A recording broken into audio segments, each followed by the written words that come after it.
"Why aren't you eating dinner?" my father-in-law asked, seeing us for the first time in a long time for New Year's. He must have noticed that there was only enough food at the dining room table for 3.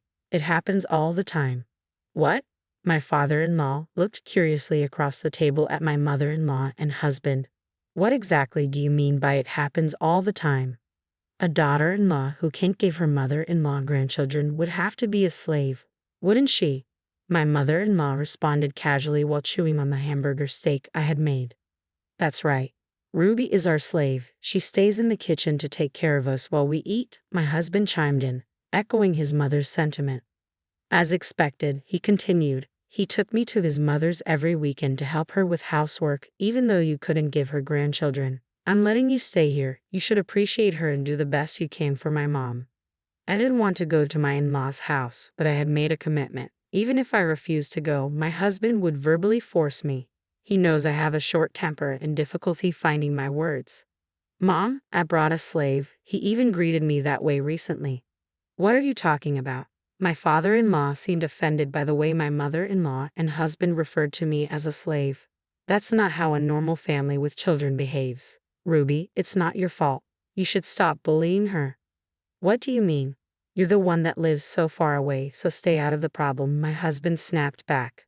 That's right, Dad. Don't tell me what to do. You didn't have to watch Mom lose the possibility of having grandchildren, my mother-in-law added, with a tone that sounded like they were mocking my father-in-law. I tossed the coffee beans in the grinder while listening to their conversation. My mother-in-law and husband always ordered me to bring them coffee as soon as they finished eating. I was so busy with shopping for my mother-in-law that I only had time to eat a piece of sweetbread earlier. Come on, I'm hungry too. I'm not sure what I'm doing, I muttered to myself as if escaping from the grinder's blade. A single coffee bean fell to the floor. My name is Ruby and I'm a 37-year-old housewife. During the weekday lunch hours, I work part-time in the kitchen of a family restaurant.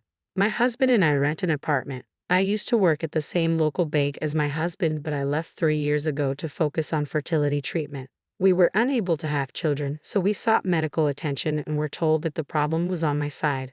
After a year of treatment, I was told that it is impossible for me to get pregnant. My mother-in-law and husband changed shortly after that. Originally, we were both working and managing our own income and budgets. When I decided to leave my job, my husband took on the responsibility of covering our living expenses. He managed our savings, paid the bills for rent and insurance, and started giving me a monthly allowance. At first, we were able to live comfortably on $1,000 a month. However, when we stopped pursuing fertility treatments, my husband suggested we could save money. Since we don't have fertility treatments anymore, you can save money, were his first words after we made the decision to stop trying to conceive. Because of the financial burden of the treatment, I've been giving you more money for living expenses, but you don't need it anymore. You can go back to work if you want, he'd added. True to his word, he gradually reduced the amount he gave me, first $800, then $600, and eventually $500 a month. There was a time when I desperately tried to find work, but even then, my mother-in-law interfered. Working as a full-time employee is not good for a wife, she asserted. If you don't share the housework, she will divorce you. So, you're saying I shouldn't work? I questioned. Of course, if it's only part-time, then fine. You need to devote yourself to Carl and serve me. You can't even have grandchildren, so it's the least you can do, she replied. Despite enduring painful treatments, I couldn't conceive. My mother-in-law's attitude towards me changed drastically. She'd call me frequently, asking me to run errands, and I worked every weekend at their house. No matter what I did, she found fault and complained incessantly. Why are you folding laundry like that? Why not put the corners together and fold it correctly and neatly? Do it again, she'd scold, even throwing the laundry onto the floor once. It seemed like she relished in hurting me. One evening after dinner, my father-in-law noticed my distress and offered to take me out for a drink. I'm going out for a drink. Do you want to join me? He asked, showing concern for my well-being. His kindness touched me deeply, and I couldn't help but cry. I saw that, and if you want, you can vent to me, he reassured. He took me to a local bar where we sat across from each other, sharing a beer and a whiskey soda. As we ordered mixed nuts and a salad, his compassionate presence was a welcome relief from the turmoil at home. I could tell Elizabeth and Carl were being rude to you, my father-in-law began, taking a sip of beer. He listened attentively as I poured out my grievances about how his wife and son had treated me since I stopped fertility treatments. I'm blamed for not being able to have children and am forced to run errands, I confided. My husband wouldn't let me work full-time, and he's reduced my living expenses since we stopped the treatments. Now, he only gives me $500 a month. What I hate most is being called a slave, I continued. Elizabeth is not happy unless she gets her way. She wasn't like this before, but she became selfish after having Carl. She would yell at me so much that I began to dislike her, and now we pretend to be a happy couple. Do you think it's because he doesn't want to be with me? I'm jealous my father-in-law has a place to escape to, I admitted. You're not tough enough to make yourself heard, he observed. Yeah, but venting to you makes me feel better, I admitted gratefully. Good, that makes me happy, he said before we had one more beer and one more whiskey soda before leaving the restaurant. However, as soon as we arrived back home, the situation escalated. I'm back, I announced as I opened the door, only to find my mother-in-law and husband standing there. Dad, did you have a night out with my wife? My husband questioned, eyeing both of us. What? I just invited Ruby for a drink, my father-in-law clarified. What kind of relationship is this that you can go out for drinks together? My mother-in-law interjected angrily. Just like your husband said, I retorted, feeling the tension mounting. What are you thinking, Ruby? Isn't it wrong for a wife to go to a bar with a man? You can't give me grandchildren, but you still have desires, my husband accused, joining in the finger-pointing. Enough. A powerful voice echoed as if thunder had struck. My father-in-law was enraged, staring down Carl and Elizabeth. What is it with you? All I wanted was for Ruby to relax, he thundered, his anger palpable. The rage sped up my heart rate, I thought, noting the intensity of the moment. Mild men or people can become more difficult to deal with when injured, I mused, watching Elizabeth shudder at her name being called. Was she scared of him, or did she have something to hide? You said what kind of relationship do you have with your father-in-law that you go out drinking together? My husband challenged. That's my daughter-in-law is treated like a slave, and I took her to get her mind off it. That's what happened because of Ruby, my father-in-law clarified, cutting through the tension with his explanation. I can't have grandchildren, my mother-in-law's accusation hung in the air, a barb aimed directly at me. The words ignited a desire to yell, to defend myself against her constant blame for not providing her with grandkids.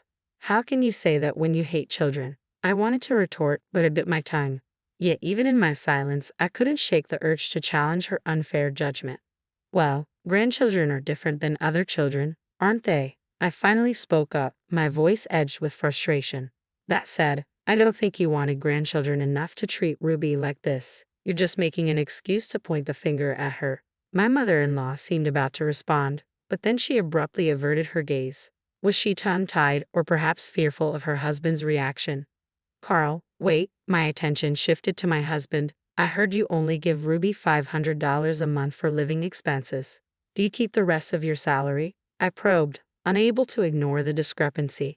No, I pay rent and insurance, he countered, but his evasive response left room for doubt.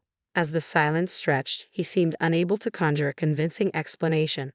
I came here to discuss our future. Let's get right to it, my father-in-law intervened, leading us to the living room. What do you mean discuss our future? Just sit down, my mother-in-law commanded, her tone imperious. Make some coffee first, Ruby, she ordered, her words laced with condescension, but my father-in-law's sharp rebuke cut through the air. Don't tell her what to do. I complied silently, sensing the tension crackling around me. As the coffee brewed, my father-in-law resumed speaking, his tone authoritative. I'll be retired in a few years after my current assignment ends. I won't be living with you anymore. The revelation left my husband and mother-in-law stunned. What do you mean? They both protested in unison.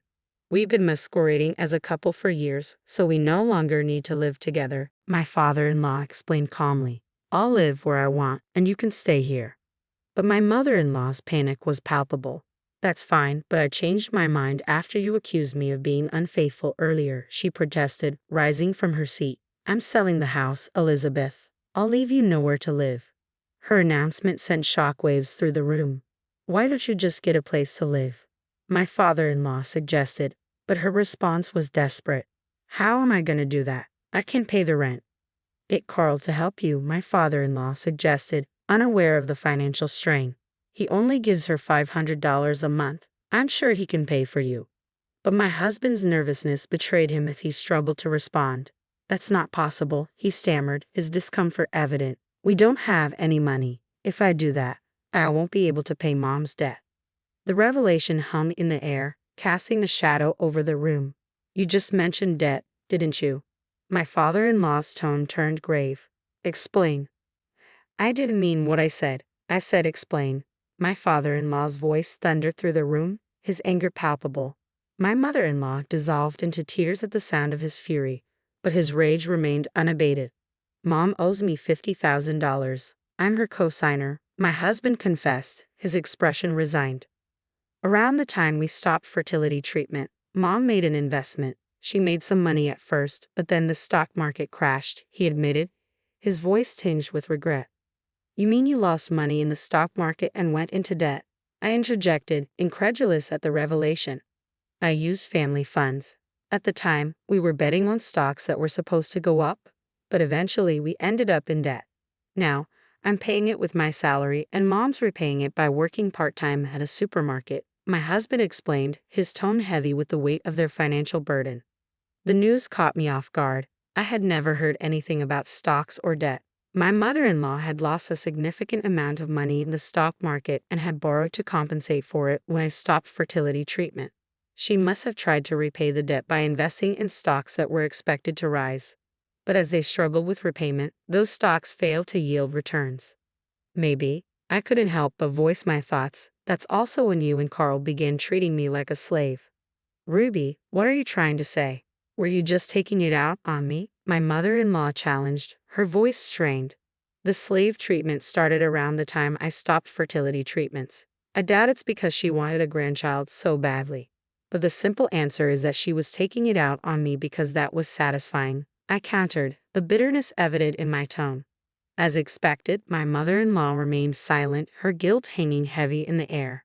And Carl used the money that he took out of my monthly expenses to pay off his debts. He could save money because there's no fertility treatment. He didn't give me less money for some strange, unknown reason. He just needed the money to repay his mom's debt, I concluded, the pieces of the puzzle falling into place. You stupid idiot. Finally, my father-in-law erupted, his frustration boiling over. Even if it's family money, it's money I worked for and saved for you, only for you to invest it in stocks without consulting me. To top it all off, you lost it all. What the hell kind of money are you spending? My father-in-law exploded, his frustration boiling over. With those words, he abruptly left the room, as if struck by a sudden realization. We all followed him, wondering what he was up to. What are you doing? My husband questioned as we trailed behind him. Show me Elizabeth's stuff. I'll check what she's buying, my father-in-law demanded, his tone sharp. Stop, Elizabeth cried, her voice tinged with panic, but her husband paid her no heed. He swung open the closet door, revealing a trove of luxury handbags. Rudy, are these bags expensive?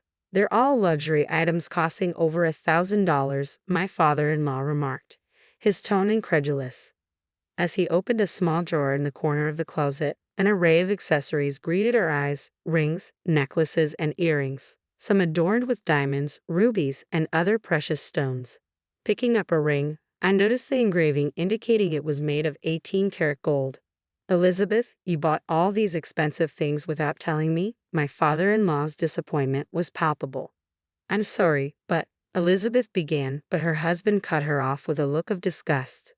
All this spending, investing in stocks without my permission, and treating Ruby like a slave. Divorce. I want a divorce and I won't take no for an answer, he declared, his voice resolute. But how am I supposed to live? Elizabeth protested, her voice trembling. Talk to Carl. I'll sell this house and land immediately. You can sell these bags and jewelry to pay for the move, my father-in-law retorted, leaving Elizabeth speechless. My husband, no longer wearing his arrogant demeanor, nodded silently, his gaze averted. The next day, my father-in-law presented 2 sets of divorce papers. Here, Ruby. If you want to file for divorce too, he offered, handing one to me. I glanced at my husband, who sighed and turned away. Of course, I wanted a divorce, but more importantly, we wanted alimony from these people. That night, as I lay awake, I pondered the events of the past years. How long had I suffered in silence? What did I want now? I had once yearned for a child, enduring agonizing fertility treatments, only to realize I couldn't conceive. I continued my story, holding back the tears welling in my eyes. All the painful tests and treatments I endured in hopes of becoming a mother seemed futile now. No matter how hard I tried, I couldn't have a baby. As I grieved, Carl informed me that since I no longer needed fertility treatment, he would reduce my living expenses. What are you saying?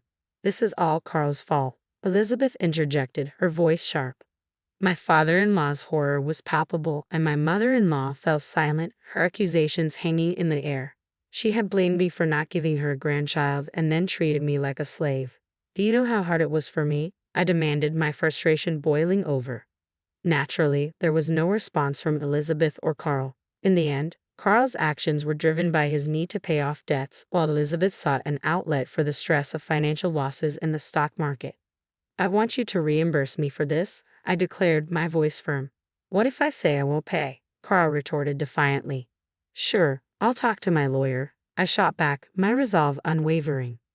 After the new year, my father-in-law officially divorced my mother-in-law. Within days of putting his house on the market, he found a buyer who intended to tear down the old house and clear the land to build a new one. Left with nowhere to stay, my mother-in-law moved into a rundown apartment, barely holding together. She now resides with my ex-husband, struggling to make ends meet while paying off their debts and alimony to me, a financial burden I'm sure weighs heavily on them. Meanwhile, I found solace in a beautiful little apartment and secured a clerical job at a security company, thanks to my father-in-law's support. He encouraged me to utilize my accounting knowledge and skills from working at a bank. I want you to be happy. If you ever need help, just tell me anything, he reassured me, his unwavering support a beacon of hope. With my father-in-law by my side, I embarked on this new chapter, determined to shine on my own. As I dressed for my first day of work, I made a promise to myself to embrace this fresh start and forge my path to happiness.